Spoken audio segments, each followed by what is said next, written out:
Oi, meus amores, venham aqui, vamos fazer juntos o consultório de família. Que bom ter você aqui com a gente. Fique à vontade. Hoje nós vamos falar sobre comunicação, como é importante nós aprendermos a nos comunicar melhor, principalmente enxergando que tantas vezes nossos relacionamentos são prejudicados por não sabermos nos comunicar, por não termos nos habilitado à comunicação. Talvez alguém lhe disse muitas vezes, cale a boca.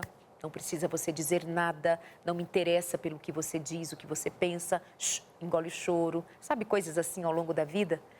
E às vezes também somado ao nosso jeito mais introspectivo, quem é introspectivo, enfim, o ambiente não colabora, não coopera para que você se sinta seguro para falar, mas a questão é que nós nos prejudicamos em muito, em casa, fora de casa.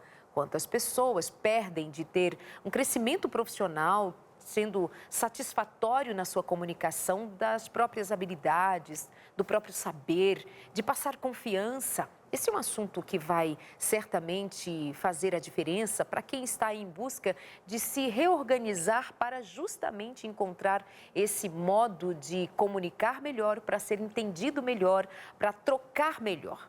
A vida é uma troca, você sabe disso. Mas se a gente não entrega, como esperar que receba, não é? Então vem para cá, nós vamos conversar com o psicólogo e escritor Evandro Laire, palestrante também, mas o que eu gosto mesmo é que quando ele vem aqui é meu convidado. Evandro Laire, bem-vindo, tudo bem? Tudo bem, muito bom estar aqui mais uma vez. Sempre uma alegria estar por aqui e trazer um pouquinho de conhecimento, experiência daquilo que a gente vê no consultório, vê por aí e compartilhar com o pessoal que está nos assistindo. E o livro, como vai? Tá muito bem, viu? Feedbacks muito legais, né? As pessoas falando muito assim da paz que o livro traz. É muito legal. O nome do livro chama Preciosa Liberdade, né? Justamente falando sobre liberdade emocional. Gente, é um livro que, assim, você lendo, você vai, assim, se enxergando, enxergando a vida nele. É verdade. Muitas vezes nós estamos presos em nossos desejos. E por conta dos desejos que a gente não troca, não remodela, não entende o significado dele, vive uma vida infeliz. Fica a dica aí para você, tá bom? Vamos falar, então, de comunicação que não deixa de estar relacionado à liberdade. Sem dúvida. Boa comunicação nos traz liberdade. Você bem viu a apresentação que eu fiz, ainda que rapidamente. Aprofunda mais um pouco por que muitas vezes nós temos tanta dificuldade de nos comunicarmos, o que nos impede e já nos ajuda a pensar, é possível então fazer este salto, dar esse salto para encontrar uma comunicação de excelência? A grande questão aqui é que todos nós temos uma visão muito egocêntrica do mundo e da vida. Então a gente sempre acha que o mundo funciona do jeito que a gente pensa. A gente sempre interpreta as situações da maneira como nós fomos criados, da maneira como os nossos pensamentos vão fluindo. Só que a gente se esquece que o mundo não é como a gente interpreta. O mundo, ele tem vários desdobramentos, dependendo da pessoa que você está, dependendo da situação que você está, da onde você está, do ambiente, né? E a gente se esquece que nós temos uma interação com o mundo e a maneira como as pessoas nos veem é muito importante para que a gente tenha bons resultados de vida. E aí a gente está falando não só de questões ligadas talvez a uma esfera da vida, como por exemplo um casamento. A gente está falando também de trabalho, a gente está falando de amizade, a gente está falando de diversas situações, né? Então, eu acho que um dos maiores problemas na comunicação é a gente se esquecer de que o mundo não gira em torno da gente. Eu acho que é um pequeno detalhe que às vezes a gente esquece, mas que isso tem que estar sempre no nosso radar, sempre no nosso radar, né? E como eu quero que as pessoas me vejam? O que eu quero que as pessoas saibam do que eu tenho dentro de mim? Como eu quero que as pessoas olhem para mim? E a gente não faz esse diálogo com a gente não faz esse estudo, essa análise, né? A gente simplesmente vai vivendo e deixando nossos pensamentos irem fluindo. E às vezes a gente tem péssimos resultados com isso, né? Agora, esse que pensa que o mundo gira em torno de si, pode ser todos nós, assim, até que nós alcancemos uma certa maturidade para dizer, opa, né, o mundo é além. Mas também há pessoas que elas foram forjadas, elas foram criadas, ambientadas numa situação de não se permitir a elas se desenvolver para comunicar, para dizer o que sente, para dizer o que pensa. Você sabe, nós temos ainda memória recente de um cala-boca, não te perguntei nada. Hoje nós estamos falando um pouco mais com relação ao que os pais ouçam os filhos, que os filhos ouçam os pais, no sentido de trocas, enfim, validação, reconhecimento, mas ainda é muito nosso encontrar pessoas que te silenciam. E aí agora, essas pessoas estão crescidas, elas são profissionais, mais sofridas, porque elas carregam esse estigma de que ela não tem liberdade para falar. Ela foi castrada aqui e agora no trabalho ela quer falar com o chefe, dar uma ideia, mas ela trava, ela quer, sei lá, negociar o salário dela e ela diz, então, o que eu faço? Então, eu penso que tratar disso também dá a quem está em casa, dá para nós uma ideia de assim, ok, é por isso. Mas aí a gente parte para o e agora? O que eu faço? Mas isso não é uma verdade? Exatamente. E aí a sua fala, ela trouxe duas vertentes. Uma que é uma análise da comunicação, que é o que os nossos pais fizeram com a gente, que a gente tem que fazer com os nossos filhos. E outra é o curar destas feridas, né? Então são duas vertentes aqui e dá um programa para cada uma delas. Vamos dar conta hoje, vamos dar conta aqui. Mas essa questão do que a gente viveu, né, do que foi dito para a gente, das feridas que a comunicação nos trouxe, sem dúvida nenhuma, tudo isso trouxe uma formatação da nossa visão de mundo. Só que é uma jornada gradativa de autoconhecimento, de você fazer as interpretações daquilo que você sente, né? A gente poderia aqui acrescentar e trazer para a pauta o assunto de inteligência emocional, essa capacidade de você reconhecer o que você sente mediante um gatilho de uma fala de alguém que trouxe ali uma situação para você e que despertou uma emoção, né? Que é uma fala similar àquilo que seus pais falavam, às vezes um pouco mais rude, mais agressivo, né? Isso desperta muitas emoções. Então, essa análise é uma análise da jornada de uma vida, que a gente sempre vai precisar tá tomando cuidado com essas feridas que a gente tem. Mas veja, quando a gente fala de comunicação, são tantos assuntos, são tantos desdobramentos que esse assunto tem, porque eu faço terapia de casal e eu vejo a dificuldade no lar por causa da dificuldade de comunicação. Eu faço terapia familiar e eu vejo a dificuldade de comunicação dos pais com os filhos e dos filhos com os pais.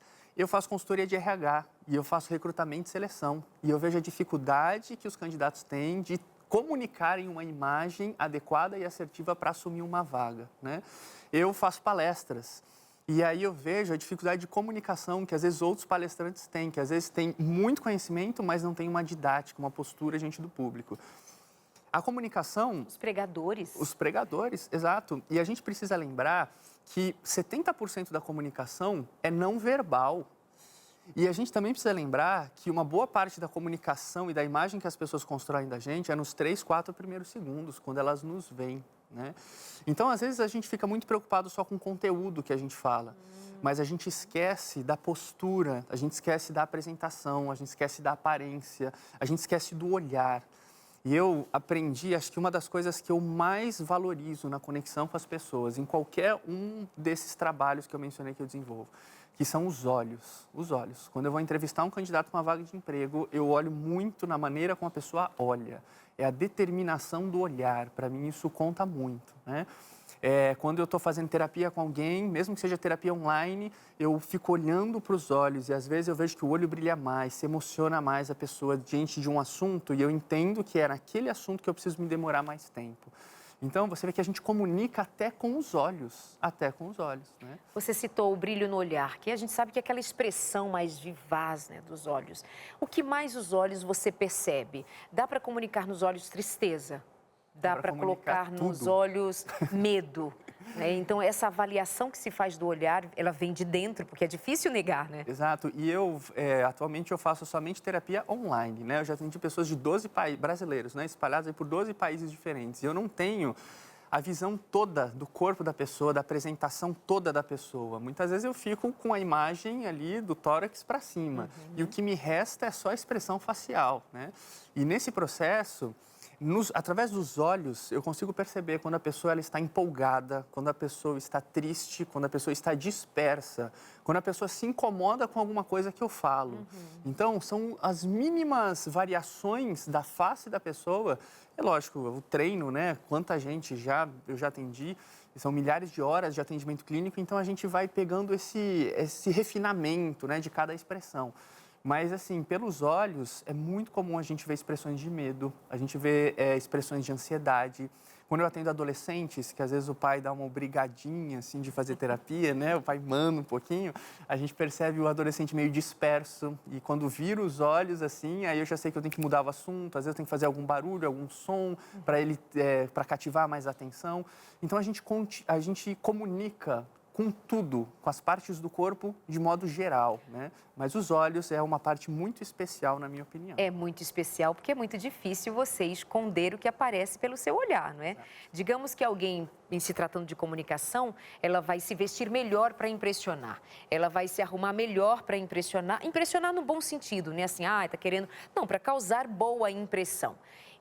Mas o olhar, como é que você... vou colocar um olhar feliz, né? Então, tem muito de uma verdade que aparece no seu modo de olhar, que para um treinado em ler as emoções, fica meio difícil. Aí fica ligado, você que faz terapia com o Evandro, porque ele está buscando a verdade que você queira ou precisa ou está sentindo naquele momento. E aí você traz outros elementos, como já citamos, por exemplo, postura. Lembrando que esse indivíduo a quem você está dizendo, olha, o olhar comunica não somente o conteúdo, não somente o que você fala, por exemplo, mas o seu olhar, a sua postura, o seu jeito de se vestir.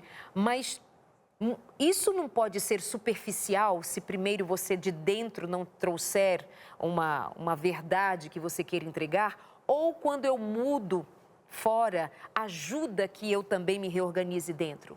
Exatamente. Esses dois caminhos, isso é uma via de mão dupla. Quando a gente quer causar uma boa impressão, muitas vezes durante algum tempo a gente mantém a nossa concentração naquilo que está do lado de fora. Então a gente se concentra na nossa postura, no jeito que a gente fala. Porém, essa concentração, ela tem um prazo de validade, ela tem um limite. A gente não consegue se concentrar o tempo todo na nossa apresentação e manter sempre o nosso foco nessa postura. Então, é muito importante que você internamente tenha uma congruência, né? Uma harmonia daquilo que você realmente é por dentro com aquilo que você transmite do lado de fora, tá? Agora, muitas vezes, quando a gente se sente meio triste, meio desanimado, meio mal, assim, é muito importante a gente colocar roupas boas, a gente se sentir bonito pelo lado de fora, porque isso nos ajuda a criar nos ajuda a construir aquilo que a gente vai sentir do lado de dentro. Não é só um impacto que a gente causa nas pessoas, mas a gente também causa um impacto em nós mesmos, né? Por saber que nós estamos bonitos, elegantes, bem apresentados, né? Na frente de outras pessoas. Então é muito bom, às vezes, você colocar boas roupas para você ficar em casa, quem sabe, né? Ou para ir no supermercado da esquina, quem sabe, né? E para viver aquele dia, né? Se dê uma boa roupa de presente para você naquele dia, né? Não estou falando necessariamente para você comprar, mas pegar no armário, no seu guarda-roupa e viver aquele dia como se fosse um dia especial para você, né? Isso é muito importante. Agora, muito interessante, né? Que eu estava vindo aqui no caminho, na estrada, eu parei no pedágio. E aí eu percebi o corpo da moça fazendo assim, ó, de um ladinho para o outro, assim, do pedágio.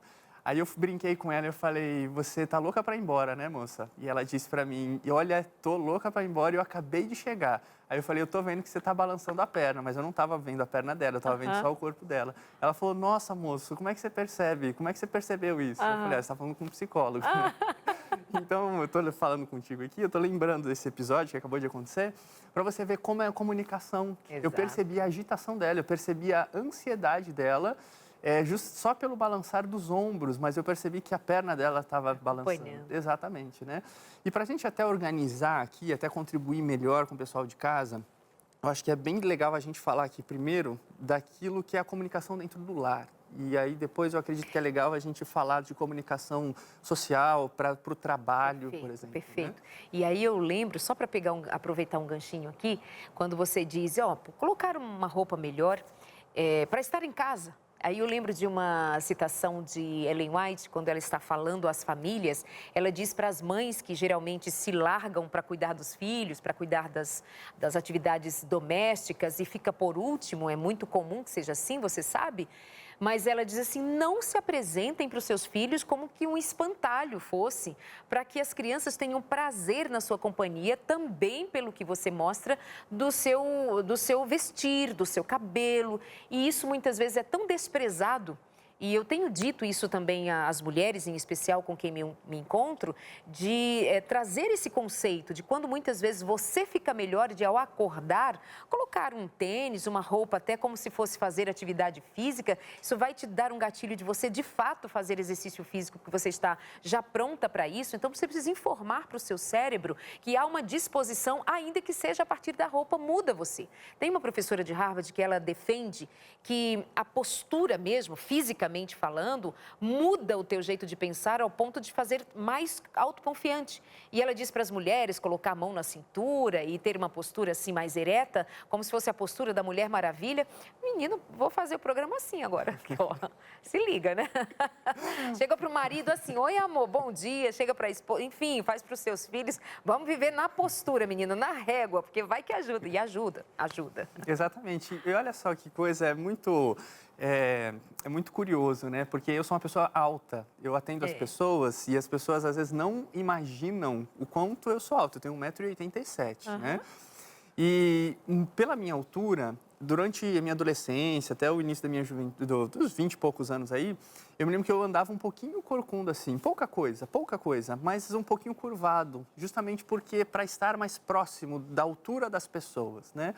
E claro, nesse processo de estudo, a gente vai entendendo mais essa coisa da comunicação, do posicionamento e tudo. E eu fui mudando um pouco a minha postura, me levantando os meus ombros, entendendo que eu posso ser eu mesmo. Se as pessoas não cresceram, o problema é delas. Brincadeira. Mas eu tenho a minha postura hoje, né? E as pessoas acabam transitando ali ao meu redor e sem nenhuma afetação para mim. Sim. E isso tem muito a ver com a maneira como você enxerga a vida, a sua postura.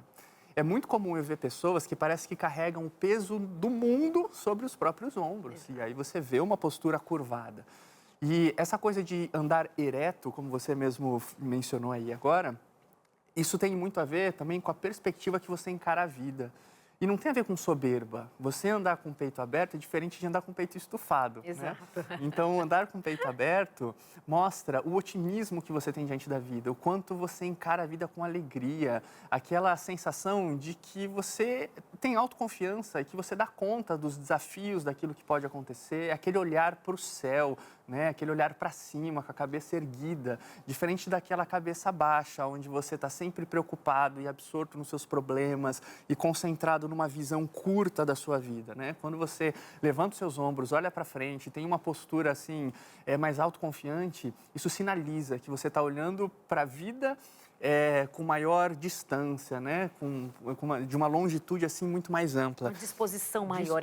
Eu sempre penso Jesus assim, eu acredito que Jesus, ele por ser atraente, né? Porque ele atraía as pessoas a ele, por quem ele é, e ali se mostrando fisicamente, você tem o que também, essa postura diz do quanto você tem para entregar, você tem o quanto contribuir, você tem o quanto dizer às pessoas, contem comigo, e especialmente o cristão precisa levar isso em consideração. Você tem uma mensagem, tem uma fé, tem uma confiança, a gente fala de autoconfiança, mas isso é para dizer que nós, antes de tudo, confiamos em Deus. Confiamos que o Espírito de Deus está em nós, confiamos que nós temos uma mensagem de vida, confiamos que nós estamos sustentados em Deus, de que nós temos um propósito em Deus. Então, não é congruente alguém que tenha propósito andar cabisbaixo, não é congruente que alguém que tenha seu nome escrito no livro da vida ande tão para baixo. Alguém que tenha o evangelho, ou seja, boas notícias para contar, você não anda assim, eu tenho uma boa notícia para te contar. Mas eu não posso contar porque eu não confio de falar para você. Então, assim, a nossa fé em Cristo vai nos puxar para viver nessa postura de quem tem o Evangelho porque vive o Evangelho, entende? Então, isso aqui não é uma conversa que vai perpassar somente o que a gente diz, como a gente se apresenta para o sucesso. Nossa intenção aqui é fazer você pensar sua postura para a vida, porque você comunica a vida que Cristo te dá. Então, pensa nisso também. Isso vai reverberar na tua casa, no teu trabalho, trabalho, no seu dia a dia. Quando as pessoas pensarem em alguém que tem uma postura cristã, alegre, feliz, segura, ainda que tenha uma luta para enfrentar, ainda que tenha uma história, ainda que tenha dificuldades, mas o Senhor te encontrou cabisbaixo, te encontrou aleijado, te encontrou doente, te encontrou infeliz, te encontrou miserável, não foi? Mas aí Jesus não te ofereceu vida e vida em abundância? Então como é que a gente vive de vida em abundância assim, ó? Um ombro caído, uma coisa borocochô, arrastando os pés. Quando eu vejo alguém arrastando os pés, que não é por nenhuma dificuldade de saúde naquele momento, eu digo, Jesus, moça, anda direito, moço, não é? Tem uma coisa de andar de sucesso. Exato. E essa coisa de transmitir a autoconfiança na postura é uma coisa que torna as pessoas atraentes. E não atraente pelo ponto de vista sensual, não, mas atraente porque as outras pessoas, a gente vive num mundo de muita insegurança, onde as pessoas não têm uma boa autoestima, elas não têm muita certeza de quem elas são. Quando você demonstra uma posição mais segura, mais autoconfiante, as pessoas elas se sentem seguras ao estarem ao seu lado, porque elas pensam, nossa, se ele tem essa postura, se ela tem essa postura, se ele tem tanta confiança a respeito do que ele pensa, de quem ele é, do que ele acha, do que ele sente, então eu posso estar com ele porque eu estou segura também que ele vai me ajudar no meu caminho, né? E se está no Espírito de Deus, não é arrogância. Exatamente. Não é nariz empinado, como se não é um nariz empinado, é o nariz na altura certa. Mas não assim, não é cabeça, peito estufado, né? Como Exatamente. Peito aberto, vem a vida, eu estou aqui para viver. Mas você está chorando, você perdeu, tem o seu tempo de se recolher, mas quando o sol nascer, ó, a gente sai aqui, né? Exatamente. E, olha só, dentro de casa, essa coisa da comunicação é tão importante que quando eu faço palestras em empresas, eu falo para as pessoas, se você quer que o seu filho tenha um futuro brilhante, você tem que chegar em casa falando bem do trabalho. Então, se você chega em casa com a cabeça baixa, lamentando, reclamando, o teu filho vai achar que trabalho é coisa ruim. E ele vai crescer querendo fugir do trabalho. E mesmo que ele entre, né, obviamente ele vai ter que em algum momento trabalhar, ele vai achar que trabalho é para pagar conta, não para realizações, não para construir uma história, não para ser um agente de transformação, né?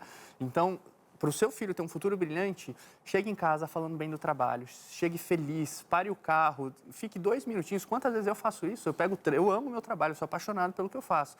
Mas quantas vezes o trânsito, o deslocamento me estressa pelo cansaço físico. E eu desligo o carro e às vezes nem fecho o portão, às vezes está noite, assim, às vezes até deixo o portão um pouco aberto e fico ali uns 2 minutinhos no carro tentando alinhar o meu humor com aquilo que eu quero que os meus filhos vejam, né? E aí eu tento trazer a paz para o meu coração antes de entrar em casa, sabe?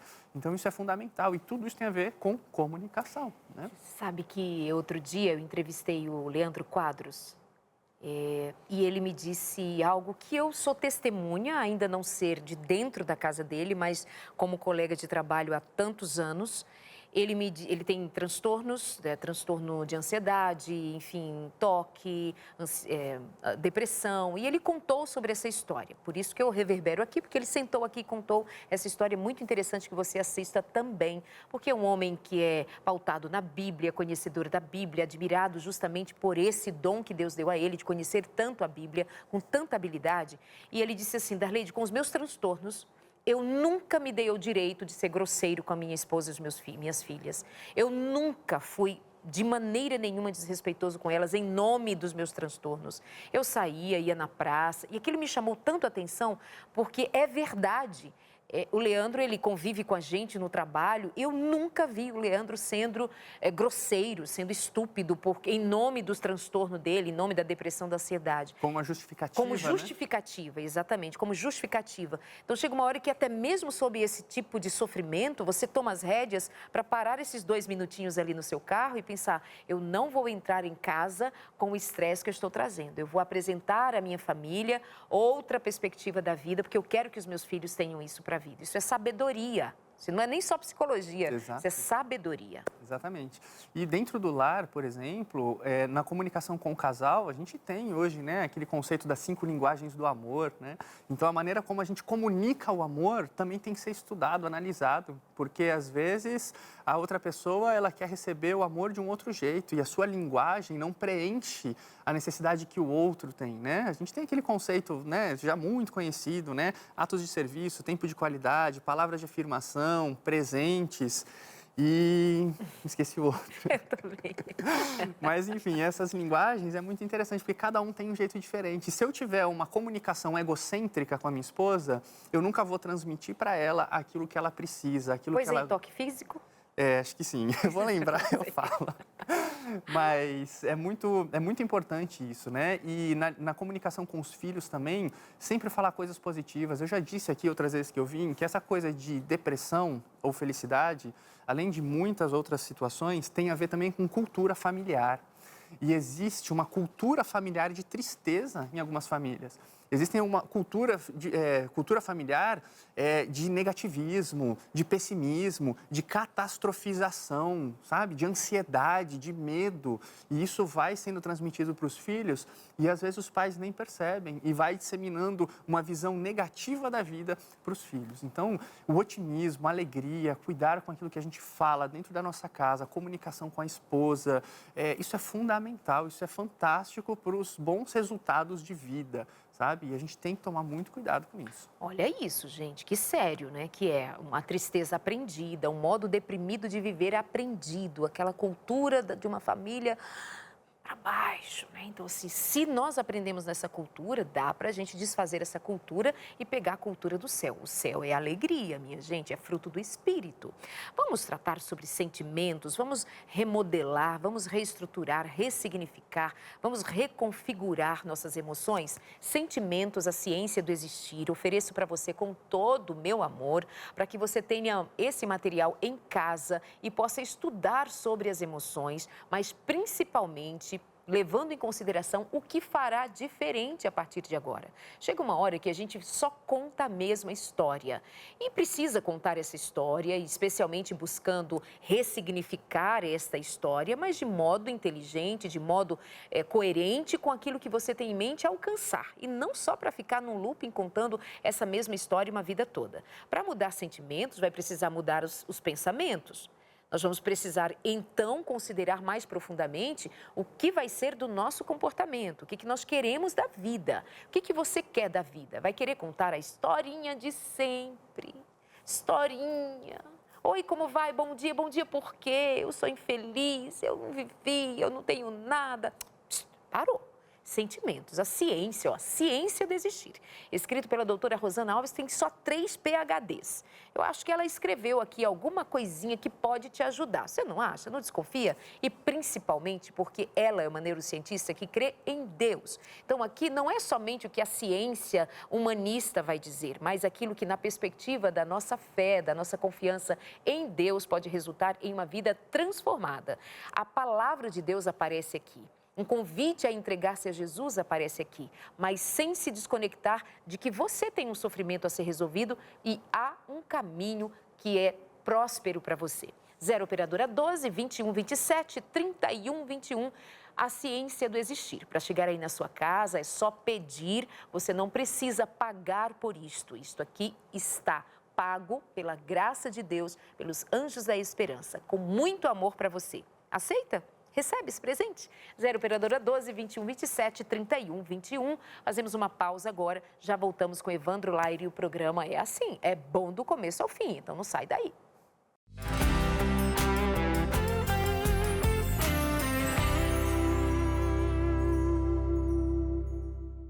É o seu consultório, portas abertas para você entrar e ficar aqui com a gente. Perdeu algum programa? Eu citei agora há pouco um programa que eu gravei com o professor Leandro Quadros. Está no nosso canal no YouTube. Acessa lá, consultoriodefamilia.nt. Todos os programas ali para você assistir, reassistir, compartilhar. É bom para você? Então vai ser bom para alguém que precise numa situação próxima à sua. Então compartilha lá no YouTube, se inscreve no canal consultoriodefamilia.nt. Meu convidado de hoje é Evandro Laire. Ele é psicólogo clínico, ele é escritor, palestrante e meu convidado hoje para ficar aqui com você fazendo o programa sobre comunicação, como melhorar a sua comunicação e melhorar os seus relacionamentos, segredos, maneiras, modos de pensar e de se apresentar. E o Evandro falava com a gente ainda sobre como a comunicação faz a diferença em casa e depois nós vamos avançar para fora de casa para que a gente saia do programa aqui hoje bem completinhos do que precisa ser feito. Tem caderninho aí na mão, bloco de notas, anota, gente, vem insights, vem decisões decisões. Já vai anotando, decido hoje. Decido hoje. Isso é importante, muitas vezes, a gente ser levado a tomar decisão. Meu marido sempre conta de um pregador americano que fez um lindo sermão e o pastor, um presidente à época, eu não lembro agora o nome deles, mas um presidente americano assistiu e alguém perguntou se ele gostou da apresentação ou da pregação daquele homem. E ele disse que sim, muito, mas só faltou uma coisa, que ele fizesse o apelo, ou seja, que ele levasse as pessoas a uma decisão. Então, eu acho que eu vou a cada programa agora chamar você mais precisamente, como diz lá na minha terra, na chincha, para você tomar uma decisão. Senão fica só com a mesma história, né? E essa questão de decisão, ela é importante na hora, inclusive, de determinar novos pensamentos, porque a gente gosta muito do campo da reflexão. A gente duvida do que a gente pensa, a gente reflete, a gente constrói ideias, mas na hora de determinar um novo rumo para os seus pensamentos, um novo rumo para a sua vida, essa é uma etapa do processo que a gente não gosta muito, que a gente deixa, porque isso envolve uma mudança de atitude, né? Sair da zona de conforto. Mas determinar novos pensamentos é importante, determinar novas atitudes para si mesmo é importantíssimo, né? E determinar uma nova forma de comunicação, já que esse é o nosso tema aqui de hoje. Exatamente. Então é muito importante isso, né? E você, ao tomar uma decisão, você diz assim, sair da zona de conforto. Mas tu sabe que tem gente que se acostuma mesmo, é no desconforto. Né? É desconfortável, tanto que ela está falando desse desconforto, mas sair dali tem um preço. E ela está acostumada a sofrer. Se eu sair desse canto, o que eu vou dizer para o meu terapeuta? Eu vou dizer que está tudo bem, ele vai me dar alta. E com quem que eu vou lamentar? A gente se acostuma no desconforto, viu, minha gente? Porque isso traz algum ganho, né? Exatamente. Tem algum ganho ali, pense nisso. Então, é hora de decidir. Vai mudar o que aí na sua comunicação? Em casa muda o quê, Evandro? Exatamente. É isso que você falou, a dor muitas vezes se torna um modo de vida. E a gente, às vezes, até aprende, a gente quer ser amado pelas pessoas pela nossa posição de vítima. E na hora de comunicar ali dentro de casa alguma coisa, a gente sempre, muitas vezes, coloca de forma negativa as nossas vontades, os nossos planos, as coisas que a gente quer. E a gente sempre vê o que a gente não tem, a gente reclama para as pessoas. Então, no final do outro bloco, nós falávamos sobre a questão de cultura familiar, né? Então, essa mudança, ela precisa acontecer. Semana passada eu gravei um programa aqui para Novo Tempo, que eu acho que vai ser transmitido só no segundo semestre. E o tema é como ajudar pessoas emocionalmente abaladas.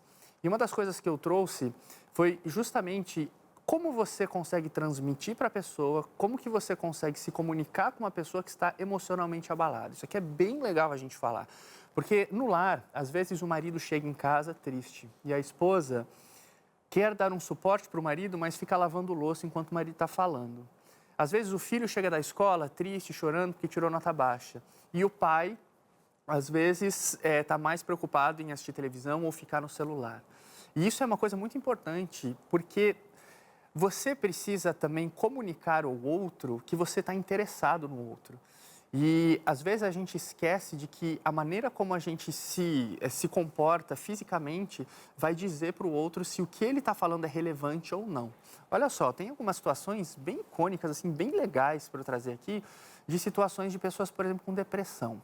Eu já atendi algumas pessoas, pessoalmente, presencialmente, que eu percebia que a pessoa ela tinha ali uma tristeza muito profunda. E isso acontece muito com amigos, quando eu estou com amigos. Às vezes as pessoas trazem uma dor para mim e eu não faço nada. Eu simplesmente escuto e vou fazendo uma escuta ativa. Isso é uma coisa que as pessoas ouvem falar muito por aí, mas nem todo mundo sabe exatamente o que é essa escuta ativa. Escuta ativa é você comunicar para o outro que o que ele está falando é importante e que aquilo que o outro está falando é legitimado por você. Ou seja, que você dá valor, que você entende que tudo bem, que ele tem o direito de sentir aquilo. Ainda que sejam coisas feias, que sejam coisas, pelo ponto de vista, não são coisas muito agradáveis de sentir, né? Então, você balançar a cabeça de maneira afirmativa, você se manter conectado, olhando nos olhos do outro, você repetir algumas palavras que o outro está falando, o final de algumas frases. Isso vai fazendo com que a pessoa sinta que ela realmente está conectada a você e que você está entendendo o que ela está falando, né? E muitas pessoas, quando estão com depressão, é muito comum vir um parente e falar assim, levanta, seja forte, você precisa encarar, não seja covarde, né? Eu já atendi várias pessoas com depressão que diziam que os parentes faziam isso, né? Isso é uma coisa muito ruim para quem está com depressão. E uma vez, uma paciente minha disse o seguinte, ela falou, Evandro, a minha sobrinha, no último final de semana, sentou do meu lado, pegou na minha mão e não falou absolutamente nada. E ficou do meu lado. E ela ficou em silêncio, só de mão dada comigo. E, Evandro, fazia anos, fazia mais ou menos uns 3 anos, eu acho, que eu não sentia a paz que eu senti naquele momento. Foi assim, parece que um sol brilhou na minha mente. Um sol brilhou na minha mente e eu senti uma paz somente com a companhia dela ali. Por eu saber que ela estava me entendendo, por eu saber que eu tinha uma companhia na dor. E aí passou mais ou menos uns 5 minutos que ela estava ali, uns 10 minutos, aí chegou o meu irmão e disse para mim, mas por que você está com lágrima nos olhos? Levanta. E aí ela falou, e imediatamente a tristeza voltou a tomar conta de mim. Ela falou. Ou seja, você vê que a sobrinha dela comunicou paz, comunicou acolhimento, sem dizer uma só palavra, né? No primeiro bloco eu disse que 70% da comunicação é não verbal. Uma outra porcentagem menor tem a ver com tom de voz. E a menor porcentagem da comunicação tem a ver com o conteúdo da sua fala. Menos de 15% daquilo que a gente comunica tem a ver com a nossa fala. Então, com o conteúdo, né? Então, olha só que experiência importante, né? Para a gente deixar claro que a comunicação ela vai muito além das palavras. E olha o poder disso, olha o poder disso. Uma vez eu fui numa igreja, até naquela situação que você estava comigo, e uma moça estava chorando do meu lado, eu levei ela numa sala lá na igreja para a gente conversar, e eu não fiz muita coisa, eu só fiquei de frente para ela, olhando fixamente nos olhos, fixamente, não tirava os meus olhos dos olhos dela. E ela falou e chorou, enquanto ela falava eu olhava para ela, e depois de uns 30, 40 minutos de conversa, ela falou assim, eu não sei o que você fez, mas eu estou me sentindo tão mais leve, né? E é simplesmente pelo acolhimento. E, às vezes, comunicar interesse pelas pessoas, fazer as pessoas se sentirem amadas, abraçadas, simplesmente pela sua postura, isso é extremamente terapêutico. Muito mais do que, às vezes, tentar construir um raciocínio lógico, né, para tentar resolver o problema da pessoa. Então, a comunicação ela é fundamental num processo terapêutico, dentro do lar, dentro da família e outras coisas que a gente vai falar mais ainda aqui. E quando aquela moça chegou e segurou a mão da sua tia, não disse nada, o toque físico, a presença, a conexão que se gera, especialmente para alguém que talvez não tenha sido abraçado nos últimos dias, alguém que nos últimos dias não teve alguém para segurar a mão com aquele afeto, não teve alguém para dizer, só com esse gesto, eu me importo com você. Isso gera uma vida, um renovo muito grande. Quando o irmão chegou e disse palavras, até palavras de ânimo, né? Mas palavras de ânimo, será que com afeto? Que traria uma cobrança para ela, né? Será que no tom certo? Será que não pareceu uma crítica? Será que não era alguém que estava puxando-a de novo para o lugar onde era primeiro e se entristeceu? E aí eu devo trazer esse aspecto para a gente conversar. Tem pessoas que entristecem outras. Exatamente. Tem pessoas que nós precisamos manter uma certa distância, a distância segura dessas pessoas. Porque se nós estamos falando de ambientes são feitos por pessoas. Tem pessoas que nos levam a viver uma tristeza profunda e não nos deixam nem ser curados. Exato. E a gente tem uma rotina muito acelerada nesse mundo que a gente vive, que a gente não gasta tempo com as pessoas. E eu costumo dizer, eu já disse aqui e sempre falo por aí, que quando eu vejo as pessoas sofrerem, quando elas trazem para mim a dor, eu vejo que mais de 90% das questões que eu atendo, que eu vejo de sofrimento, está ligado a um prejuízo na experiência do amor. No meu livro eu coloco isso também, um prejuízo na experiência do amor. E quando a gente comunica acolhimento, aceitação, amor, isso é extremamente curativo para a alma das pessoas. Ainda que os problemas não sejam solucionados, a pessoa ela encontra um lugar de paz para ela trilhar o caminho dela, mesmo ainda diante dos problemas. Então, essa coisa do amai-vos uns aos outros, né, que é o pedido bíblico, isso não é simplesmente um conceito organizador do reino de Deus para trazer ordem, né? E falo como cristão aqui que o amai-vos uns aos outros tem a ver com um aspecto curativo né, desta prática. Então, isso é essencial. E como comunicar o amor?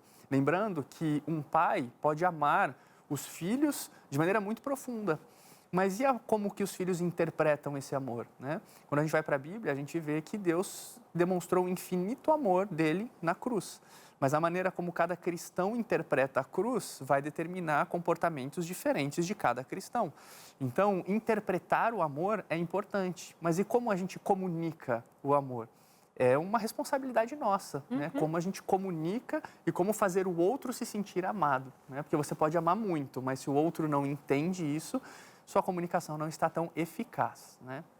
Eu lembro lá no livro de Êxodo, capítulo 15, acho que é capítulo 15, verso 26, o Senhor diz assim: eu sou o Deus que te sara, eu sou o Deus que te cura. E Deus se autodefine como amor. A palavra de Deus vai dizer, o apóstolo João vai dizer o que Deus de fato é: amor. Eu sou o Deus que te cura. Em princípio, Deus sendo amor, Ele nos cura com amor, Ele nos salva com amor. Então, o amor de Deus nos cura, nos sara para sararmos, para curarmos, com o amor que a gente carrega no peito, com o amor que a gente experiencia com Deus. Acontece que muitas vezes nós não nos sentimos amados, nós não entendemos, quer dizer, entender o amor de Deus é bem difícil mesmo, aquele, né? Como Deus ama a gente como a gente, mas aceitar ser amado é transformador. Daí veio aqui, meu primeiro livro, tem justamente esse título, né? Amor e cura. Eu acredito que o amor cura. O amor do meu marido me cura, o amor da minha filha me cura, o meu amor os cura, meu amor. Então, quanto mais, e é uma frase que meu marido usa muito também, que é assim: quanto mais Deus, mais amor. Então, quanto mais Deus, mais amor. Quanto mais Deus, mais amor em casa, mais amor para fora. Então, se nós temos uma maturidade espiritual, um crescimento espiritual, uma busca espiritual em amor, não por obrigação, medo do inferno. Isso aqui é uma coisa que vai te levar para o inferno, é o medo do inferno. Porque você precisa amar o céu por Jesus. Por que você vai para o céu? Porque tem flores e tem bichinhos, eu vou escorregar no pescoço da girafa. Vamos crescer? A gente vai para o céu por Jesus, para estar com Jesus. Quando voltar para a terra renovada é por Jesus, para estar com Jesus, e o resto é consequência, porque estar na presença de Jesus é viver também o que Jesus Cristo nos oferece em sua graça, bondade, misericórdia eterna, né? E o próprio Cristo disse, né? O reino de Deus não vem com visível aparência, não é um lugar que possa se dizer está aqui ou acolá, mas o reino de Deus está em vossos corações, né? Que coisa então, linda. Viver, né, essa perspectiva do amor de Deus no nosso coração e exalar isso no nosso cotidiano, transmitir isso, comunicar isso, isso é altamente curativo, né? Viver um pedacinho do céu aqui nessa terra, isso é maravilhoso. Aqui dentro da gente. Exato. Mas é uma geração de crente que quer viver um pedacinho do céu na terra, pensando na casa, na prosperidade, nesse evangelho da prosperidade pregado, dos vendedores de vida rica, de vida fácil. Tem uns meninos na internet com 16 anos de idade, numa mansão, carrão, querendo vender uma Lamborghini. Menino, tu tá querendo enganar quem? Mas sei lá, vai que também conseguiu pelas facilidades da vida, mas isso não é o céu, né? Vamos falar um pouquinho, já que nós prometemos, eu acho que prometemos em algum momento, que a gente falaria também ambiente de trabalho, postura, sim. Aquelas tuas dicas, aqueles teus ensinos das palestras que você faz para o RH. Aproveita aqui com a gente também. Olha só, quando eu faço seleção para algumas empresas, né, alguns jovens vêm para uma vaga de trabalho, às vezes num lugar que é super formal, mas vem com uma roupa informal, né? Vem com um linguajar informal. E existem, por exemplo, o trabalho que você desempenha num banco é diferente do trabalho que você desempenha numa agência de publicidade. Então, a maneira como você vai para uma entrevista, dependendo da vaga que você quer, tem que estar em conformidade com aquela vaga, com aquele ambiente, com aquela instituição, né?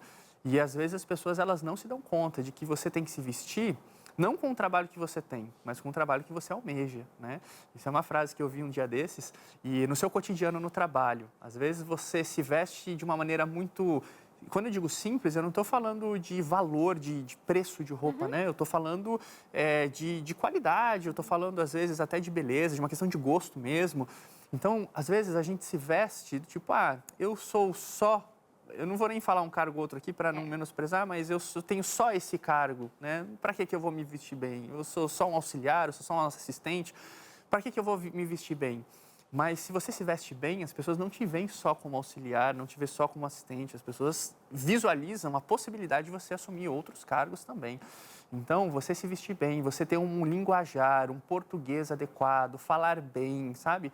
Isso constrói a sua autoimagem. E uma palavrinha, uma expressão que a gente não mencionou aqui em nenhum momento, que é extremamente importante, que é o marketing pessoal, né? Às vezes a gente tem essa ideia de que marketing pessoal é uma coisa que para só conquistar bens materiais, para enrolar pessoas, ele é muito marqueteiro, às vezes tem uma conotação um pouco pejorativa isso, mas de forma alguma, isso tem a ver com resultados de vida, a maneira como você quer que as pessoas te vejam, o valor que as pessoas vão te dar. E como eu disse, a gente precisa parar de idealizar muitas vezes o mundo. Eu me lembro que quando eu era mais jovem, quando eu tinha uns 24 anos assim, eu lembro que eu não gostava de lavar carro, eu tinha preguiça de lavar carro. E eu ficava pensando assim, qual que é o problema, né? Eu não vou lavar meu carro, as pessoas têm que me valorizar por quem eu sou, não pelo carro que eu ando e tudo.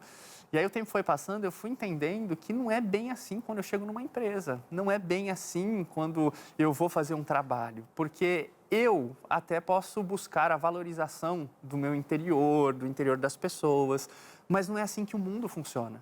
E um grande problema pelo qual as pessoas não crescem na carreira, nos próprios negócios, é porque as pessoas idealizam, acham que as outras pessoas vão agir conforme os seus próprios valores. E não, as pessoas agem segundo os valores delas. Só que nesse mundo está cheio de gente que é materialista, que dá valor para a aparência apenas e tudo. E às vezes nós precisamos nos adaptarmos, adequarmos a maneira como as pessoas pensam, né? Assim, lógico, sem ferir seus próprios princípios, seus valores, mas a gente precisa, assim, estar criar uma conexão. Conexão, acho que esse é o ponto, para que ela, você cria conexão, elas te dão atenção e você entrega o que você quer entregar. Essa é a ciência. Exato. Não é porque você se vende a esse, vamos dizer, a esse modus operandi de existir do materialismo, etc. Mas você, como estratégias, principalmente para o cristão, como estratégia, você se organiza a ter do outro atenção para você entregar a mensagem que você confia. Você precisa se vestir como eles, fazer como... Não, você precisa ter uma aparência congruente com a mensagem que você quer transmitir. Mas para isso você precisa saber que você tem uma mensagem para transmitir, que você tem um valor para entregar. Então você monta essa estratégia em nome dos seus valores, principalmente nós que somos cristãos, porque senão nós nos desconectamos, né? Exato. Dentro da psicologia tem um conceito que a gente chama de psicologia positiva, né? Que é de você sempre falar coisas positivas. Então, em vez de ficar falando o que não se pode fazer, é melhor você dizer o que é melhor fazer, o que se pode fazer, o que deveria ser feito. Isso tem a ver com o conteúdo da comunicação também, né? E, às vezes, a gente tem aquela dificuldade de escolher algumas palavras certas. Por exemplo, quando eu peço para um paciente, às vezes eu estou fazendo uma consulta online e um paciente às vezes está chorando, eu não quero terminar a consulta de uma maneira muito abrupta, né? E aí eu acabo, assim, invadindo uns 5, 10 minutinhos da consulta seguinte. Quando eu chego no próximo paciente, eu não peço desculpa pelo atraso. Eu aprendi a dizer obrigado por ter aguardado, né? Então, você vê que é um tipo de comunicação que acaba valorizando mais a paciência do outro do que evidenciando um erro meu e que a pessoa entende sem problema, 5, 10 minutinhos, mas isso valoriza a virtude do outro de ter esperado. E também tem o conceito de comunicação não violenta, né? Esses dias uma pessoa que trabalha comigo da minha equipe foi escrever um e-mail e mostrou para mim e falou: Evandro, posso mandar esse e-mail? E o e-mail estava perfeito, a pessoa escreve muito bem, só que tinha uma palavrinha que ela estava se comunicando com uma outra empresa e estava dizendo, fico à disposição para discutirmos melhor este assunto, acho que era para redefinir um tema de palestra, né? E aí eu falei para ela, olha, o e-mail está perfeito, só que em vez de você colocar discutir um novo tema ou um novo assunto, coloque esclarecer um novo tema, porque a palavra discussão presente no e-mail, ela traz um espírito de contenda, conflito, né? E não é essa a ideia que a gente quer passar. Então, quando a gente vai estudar um pouquinho sobre comunicação não violenta, e fica aqui a dica para você pesquisar na internet, buscar, né, livros que falam sobre isso, é muito legal, porque às vezes algumas palavras fazem total diferença. E eu fui me aprimorando nessa coisa da linguagem, porque tem coisas difíceis que eu preciso falar para pacientes. Tem erros que eu preciso apontar. Tem críticas que eu preciso fazer. Eu preciso alertar que as pessoas estão no caminho errado. E como que eu faço isso? Não dá para simplesmente eu falar com palavras que vão evidenciar muito o erro da pessoa. E às vezes na minha mente eu tenho que bolar uma estratégia para que eu consiga transmitir aquilo para a pessoa sem que a pessoa se sinta ofendida, né? E muitas vezes eu faço isso até fazendo perguntas. Você já parou para pensar que seu comportamento está um pouquinho hostil? Né? É diferente de eu falar assim, nossa, você tem um comportamento extremamente hostil. É muito mais duro eu falar dessa forma. Mas quando eu falo assim, vamos considerar outras possibilidades. Será que alguém não está te vendo dessa forma hostil? E será que você não está comunicando, assim, na sua postura, uma coisa meio agressiva? Você já parou para pensar nisso? Então, quando a gente faz perguntas, é uma comunicação mais branda, mais suave, né? Isso é uma questão de habilidade que a gente vai desenvolvendo ao longo da vida, né? Habilidade, vencer uma cultura. Sempre que eu penso linguagem não violenta, eu penso, então, menino, como é que a gente vai ensinar isso para um alemão, né? A minha filha morando na Alemanha, eles, mame do céu, um europeu de modo geral, assim, ele não escolhe muito bem as palavrinhas. A gente escuta ele assim, não, eu só estou lhe comunicando qual é o problema, enfim. Então, também tem até a ver com a gente vencer a própria cultura de não sei o que, assim tal. Mas nós brasileiros, nós temos um jeitinho, nós sempre nos gabamos desse nosso jeitinho. Acolhedor, afetivo, mas quando a né? gente vai ver, menina, é um martelo no dedo que, ai, né? E eu me incluo de que em algumas situações eu poderia ter escolhido melhor as palavras, eu poderia ter dito de um jeitinho melhor. Poderia, então a gente entra num processo de aprendizagem. E o livro, o original, a proposta original da linguagem não violenta, fica a dica aí para você pesquisar e ler, porque é muito, muito transformador também para a sua consciência. E tem pessoas que eu percebo que têm uma dificuldade de socialização e tem pessoas que se sentem sozinhas, se sentem vazias, se sentem sem amigos e às vezes a pessoa ela não consegue entender o porquê. Porque aquela comunicação é uma comunicação comum para ela. É um jeito de falar que ela aprendeu lá na infância, na família, a mãe falava daquele jeito e a pessoa foi assimilando aquele jeito de falar e hoje ela fala com as pessoas e para ela é normal, só que ela não entende o impacto social que ela está causando na dureza das palavras e a pessoa vai se sentindo triste, às vezes deprimida, porque está num certo isolamento social, mas ela nem se dá conta do porquê. E às vezes, num processo terapêutico, cabe a mim até mostrar para a pessoa esses erros e até ensinar uma maneira mais branda, mais assertiva, mais tranquila, mais pacífica, mais amistosa de se comunicar, né? Perfeito. Então, nós já falamos aqui de postura dentro de casa, postura fora de casa, postura para a vida, ombros, cabeça, né? O modo que vai revelar o que você está pensando dentro, crendo por dentro e transmitindo aqui fora. Falamos de apresentação, visualmente falando, de você ter essa comunicação efetivamente, de modo que as pessoas olhem e vejam que você transmite algo, muitas vezes numa roupa simples, deva ser simples, sim, mas de bom gosto, de maneira que seja uma roupa que transmita quem você é. Tem um texto bíblico do apóstolo Paulo, ele dizendo assim, ou é Pedro, que ele diz assim, acho que Pedro falando às mulheres, usem trajes honestos. E eu penso de a gente tomar essa palavra, e eu a faço para mim assim, a minha roupa tem que dizer quem eu sou de verdade. A minha roupa tem que ser honesta comigo. E eu preciso ser honesta com a minha roupa, a minha aparência. Se eu quero que as pessoas me vejam e que saibam que eu sou cristã, que eu amo a Deus, que eu tenho um propósito e que eu quero transmitir algo que Deus me confiou, então eu me visto como tal. E essa roupa não pode mentir sobre mim. Ela não pode ser justa, sensual, transparente. Ela não pode exibir o meu corpo como se eu estivesse vendendo a imagem de que sou uma mulher para ser desejada. Eu não quero ser uma mulher desejada, eu quero que as pessoas desejem saber o que eu creio, para que eu fale a elas de Jesus. Um homem bem alinhado, ele precisa estar alinhado, em especial, para que as pessoas saibam que este homem é alinhado com Deus, é alinhado com uma mensagem de fé e transformadora. Então, esse assunto da aparência, especialmente, repito, para nós cristãos, eu vou reservar um programa para a gente falar sobre isso, em especial nessa perspectiva da nossa apresentação cristã, principalmente mulheres, mas homens precisam vir com a gente, com certeza, já são afetadíssimos por isso, para a gente dizer, a minha roupa prega, a minha roupa é um mensageiro, a minha roupa é um palestrante, a minha roupa diz muito de mim. Ah, não, as pessoas têm que me conhecer. Não olhem para mim, olhem para Cristo. Não verão Cristo se não olharem para você. Entende? Isso, a conversa é boa e vai longe. E você precisa também investir aqui, conhecimento, a revista Sentimentos, para te ajudar a entender na Bíblia o que a Bíblia diz sobre emoções, sentimentos, sobre cura, mudança e transformação. 0 Operadora 12 21 27 31 21, 12 21 27 31 21, Sentimentos, a ciência do existir. Por hoje, muito obrigada. Sua palavrinha final, assim. Eles 30 segundos charmosos. Legal. Nós precisamos buscar conhecimento sobre todos os aspectos da vida e não negligencie o poder da comunicação. E se você quer melhores resultados na sua vida, às vezes o que está faltando é se comunicar com o mundo de um jeito diferente.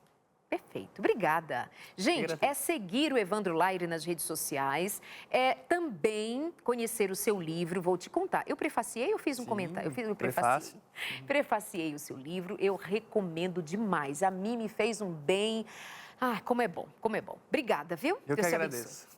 Abraço para a família linda, como um abraço para você também, que é a nossa família linda. Que bom ter você aqui na companhia. Te desejo paz, te desejo amor, te desejo que você seja revestido pelo Espírito Santo, também preenchido pelo Espírito Santo, que dá fruto de paz, alegria, de uma presença viva, vida em abundância. Em tempos em que o mundo perece, nós estamos em Cristo crescendo, e quanto mais Cristo cresce em nós, aparece em nós a alegria de viver com Ele e para Ele.